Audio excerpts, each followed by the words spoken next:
दिल्ली की स्कूल व्यवस्था को ठीक करने के लिए, एजुकेशन व्यवस्था को, प्राइवेट स्कूल्स को ठीक करने के लिए भारतीय जनता पार्टी की सरकार मुख्यमंत्री रेखा गुप्ता जी के नेतृत्व में काम कर रही है। मनमानी से फीस बढ़ने देना, मनमानी से फीस रोकना, ये सरकार की मंशा थी।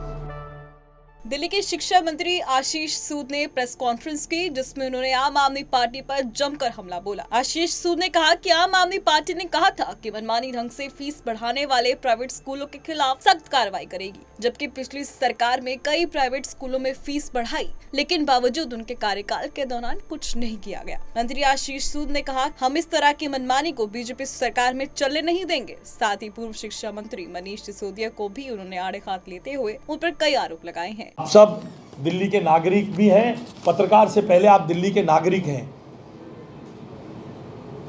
दिल्ली की स्कूल व्यवस्था को ठीक करने के लिए, एजुकेशन व्यवस्था को, प्राइवेट स्कूल्स को ठीक करने के लिए भारतीय जनता पार्टी की सरकार मुख्यमंत्री रेखा गुप्ता जी के नेतृत्व में काम कर रही है। हम इस मड स्लिंगिंग में, तूने बढ़ाया हमने बढ़ाया, 1973 के एक्ट में जो कमियां हैं उसको क्यों परिवर्तित नहीं किया इस सरकार ने? क्योंकि मनमानी से फीस बढ़ने देना, मनमानी से फीस रोकना, ये सरकार की मंशा थी। भारतीय जनता पार्टी की ये सरकार कमर्शियलाइजेशन के खिलाफ है। नियमित ऑडिट, नियमित इंस्पेक्शन की व्यवस्था हुई है। पहली बार एसडीएम के नेतृत्व में हर स्कूल में 1677 के 1677 स्कूलों के ऑडिट रिपोर्ट लेने के लिए हर जगह से इस कार्रवाई को सुदृढ़ करने के लिए मुख्यमंत्री जी ने एसडीएम्स को निर्देश दिए। कमेटी बन के जाएगी, 18 सवाल का जवाब हर स्कूल से लेकर आएंगे। जो स्कूल गलत पढ़ता जाएगा, पकड़ा जाएगा, उसको बख्शा नहीं जाएगा, फीस भी वापस होगी। मगर इस तरह से एडहॉकिज्म से मुख्यमंत्री रेखा गुप्ता के नेतृत्व वाली सरकार में नहीं चलेगा कि अपनी मनमानी से फीस बढ़ाने की अनुमति दे देंगे, अपनी मनमानी से फीस घटाने की। हर स्कूल को जो 1973 के एक्ट में मुद्दे लिखे हुए हैं उसकी पालना करनी पड़ेगी और हम उसकी पालना कराएंगे। कुछ स्कूलों में जैसी शिकायत आ रही है, मैं भी मिला हूं, अपने कार्यालय में मिला हूं, डीपीएस द्वारका के पेरेंट्स से मिला हूं, एल्कॉन पब्लिक स्कूल के पेरेंट्स, बहुत सारे पेरेंट्स मुझे मिले हैं। हमने उन्हें आश्वस्त किया है कि ये हाई कोर्ट के नाम पर जो जिस प्रकार का आपके साथ खिलवाड़ किया जा रहा है, इसको हम पूरी व्यवस्था करके खत्म करेंगे, रोकेंगे। और एसडीएम के नेतृत्व में एक कमेटी हर स्कूल की विजिट करने वाली है। उसमें हमारे डिप्टी डायरेक्टर एजुकेशन होंगे, उसमें अकाउंट्स विभाग के लोग होंगे।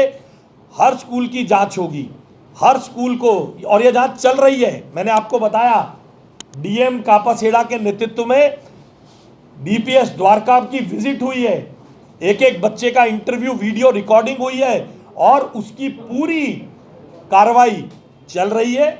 मगर बच्चों के भविष्य का मामला है, बच्चों के सेंसिटिव विषय हैं, बच्चों के ऊपर प्रतिकूल प्रभाव नहीं पड़ना चाहिए।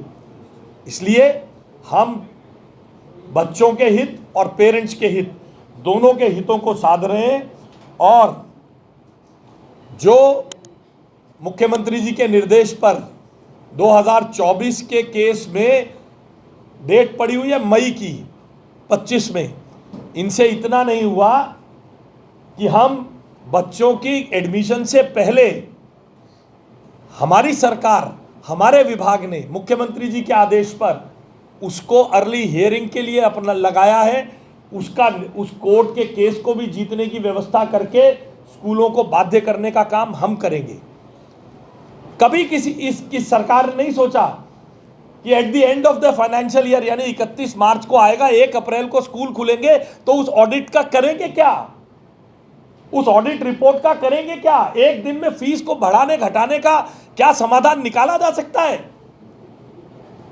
कोई जवाब नहीं है इनमें से किसी के पास। केवल जैसा मैंने आपसे कहा, शायद उन्होंने भी हंसी में कहा होगा, मगर उन्हें क्या पता था कि कोई बार बार उन्हें याद भी दिला देगा, बेरोजगार नेता। तो कुछ काम चाहिए, इसलिए रोज आकर बच्चों से जुड़े इस सेंसिटिव मामले पर, और हम नहीं चाहते थे जो भ्रष्टाचार यहाँ चल रहा है स्कूलों के ऊपर से, जो बच्चों को मॉरल एजुकेशन देना जिनका काम है, उन पर से लोगों का विश्वास उठे, इसलिए हम ये बातों को बोलना नहीं चाहते थे। मगर जब बार बार हमारे गले में उंगली देकर आप उगलवाना चाहेंगे तो आपके भ्रष्टाचार को हम खोलेंगे। एसडीएम लेवल की कमेटी जा रही है, 2025 की डेट को, मई की डेट को हम प्रीपोन कर रहे हैं। हमने आपके समक्ष जिन स्कूलों ने 24-25 तक फीस बढ़ाई है उनके ऑडिटेड रिकॉर्ड्स को हम इकट्ठा कर रहे हैं। हमने एक मेल आईडी जारी कर दी है जिस पर हम सब लोगों से अनुरोध करते हैं कि अगर उनके पास फ़ी के संबंध में कोई भी दिक्कत है तो वो हमारे को मेल दें। हमारे डिप्टी डायरेक्टर एजुकेशन के ऑफिस में हेल्प डेस्क है। जिस स्कूल में किसी पेरेंट को लगता है कि अनड्यू काम हो रहा है, वो हमें आकर हमारे डिप्टी डायरेक्टर एजुकेशन के उस हेल्प डेस्क पर जाकर बता सकते हैं। ये हमारी ही सरकार है जिसने ईडब्ल्यूएस के एडमिशन को ट्रांसपेरेंटली करने का काम किया है। फुल पब्लिक मीडिया ग्लेयर में ईडब्ल्यूएस के ड्रॉ ऑफ लॉट्स को निकाला है। पिछली सरकार ने ऐसे ऐसे ड्रॉ ऑफ लॉट्स निकाले हैं। फिर हम ये कहना नहीं चाहते एक ही परिवार के 5-5 लोग, ऐसा एक नहीं सैकड़ों उदाहरण हैं। एक ही परिवार के 5-5 बच्चे ईडब्ल्यूएस कैटेगरी में, एक ही परिवार के 5-5 बच्चे ईडब्ल्यूएस कैटेगरी में एडमिट हो गए। ये रेखा गुप्ता जी की, मुख्यमंत्री जी की सरकार है जिसने इसकी पारदर्शिता सुनिश्चित की है। हम एजुकेशन के आमूल चूल काम को बदलने में प्रयासरत हैं। हम बिना किसी दोषारोपण के अपने काम में लगे हुए। 115 करोड़ रुपए ईडब्ल्यूएस का छोड़कर गए थे, बच्चों को निकाल के बाहर धकेला जा रहा है। जाओ, सरकार पैसा नहीं दे रही, जाओ, सरकार पैसा नहीं दे रही। 115 करोड़ रुपए की लायबिलिटी छोड़कर गए हैं। और स्कूलों के नाम आपको फिर बताता हूँ। एल्कॉन ने 2024-25 में 22-23 में 15 करोड़ रुपए एक्सेस होने के बाद 15% बढ़ाने की इजाज़त दी, 36% बढ़ाया, कोई कार्रवाई नहीं हुई। क्यों नहीं हुई? क्योंकि अंडर द टेबल ट्रांजैक्शंस हुई। 24-25 में 13% बढ़ाई, क्यों सरकार बोली नहीं? क्योंकि अंडर द टेबल ट्रांजैक्शंस हुई। सलमान पब्लिक स्कूल मयूर विहार में 23-24 में 23.84% फीस बढ़ी,